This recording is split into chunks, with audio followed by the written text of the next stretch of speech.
After losing her son in an awful tragedy 2 years before, a woman heard someone knock on her door and call her mom one bright morning. Before we continue, please take some time to subscribe to Beyond the Ordinary, like, and share this video with your friends. It might brighten their day and inspire them to do good. Time of death, 12 o'clock p.m. That was the exact time Jane and Sean Wiley lost their only child, John. He had been rushed to the hospital straight from his school after he got stung by multiple bees and went into anaphylactic shock. He had disturbed a budding bee's hive on the school grounds, and the offended creatures had visited their wrath upon him at the cost of their own lives and to the detriment of his. When Jane and her husband were called, the couple was in the middle of trying to make John a sibling. The news had been like a splash of cold water on their ardor, and they dressed mechanically before leaving for the hospital. "Miss Wiley, I'm afraid I have bad news. Your son was involved in a terrible accident and has been transferred to the hospital," the school principal told her. The worried parents arrived just as the doctors gave up on trying to save their boy. As the doctor exited the ER, Jane ran up to him and grasped him. "You need to go back in there and keep trying," she exclaimed while shaking him violently. Her husband was by her side in a flash, dragging her off the man and doing his best to hold himself together simultaneously. "It's done, Jane," he croaked, tears in his eyes as he looked towards his dead son's body. That tragedy shook the couple, and it took the better part of a year just for them to clean out his room. Even then, Jane would tear up each time the topic came up. Her husband fared better, but he also lost a part of himself due to grief. 2 years after the ghastly incident, Jane heard someone knock on the door, and when she asked who it was, she heard a child's voice say, "Mom, it is me." Jane knew it could not be her child, but she rushed to open the front door anyway. Nobody was there, but she noticed a small envelope addressed to her and her husband when she looked down. Did I imagine that? She wondered. No, someone must have been here because this letter didn't drop from heaven. She looked around once more for anything out of the ordinary, but when nothing else turned up, she picked up the envelope and returned inside. Inside the envelope was a note with the name of a street, 813 Atwood Avenue.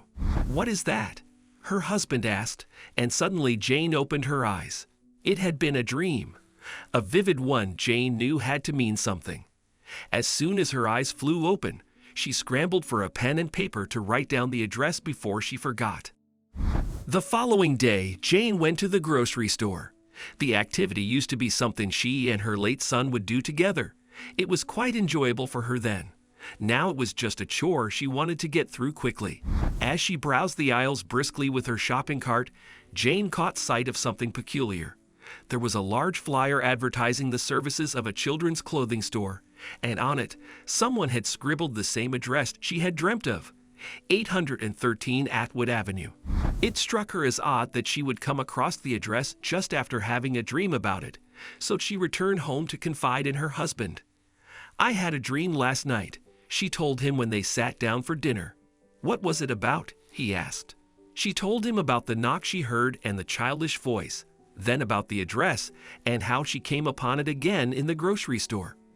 "That's certainly something, but I don't think it's cause for concern, do you?" "Absolutely not. I just think I'll feel better when I know more about that address because to me, that dream felt like a premonition," Jane confessed. Her husband was skeptical, but he supported her. "All right, sweetheart, we can do some research after dinner," he told her. When the dishes were cleared and cleaned, the couple sat behind their desktop for some investigative work. They searched for the address on the internet and found that it was linked to foster care. More research revealed the kids the orphanage had in its care at the time. Among them, one stood out to Jane, so she and her husband drove there to meet him the following morning. "His name is Simon," the founder told them. "He lost his parents in a car crash and has autism, which makes him very difficult to be with. In fact, he barely speaks to anyone but his imaginary friend, and he is hell-bent on picking his adoptive family himself." "What does that mean?" Jane asked, curious. "It means Simon is the one doing the adopting here, not you two." "Oh, we are not here to," Sean had started saying, but a quick jab from his wife silenced him.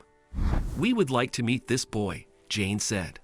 As soon as they entered the room and Jane set eyes on Simon, she understood why she had the dream. The boy needed a home. The orphanage founder, who introduced herself as Mia Cochran, excused them so they could spend time alone with the child. As soon as she left, Simon looked up from the toys he had been playing with and spoke. My friend says you are good people and that he does not want you to be alone anymore. His words shocked Jane and Sean. Your friend? Sean asked. Yes, my friend. Do you not believe me as well? Simon asked. We do, honey. But Jane started to say. John, Simon said, shutting her off completely. He said to say his name is John. It was all the couple needed. They started the adoption process that very day, and within the week, Simon was installed in John's former room, and that was how Jane's late son helped her meet her new one. One day, Jane heard a knock on the door again and heard a voice saying, Mom, it's me.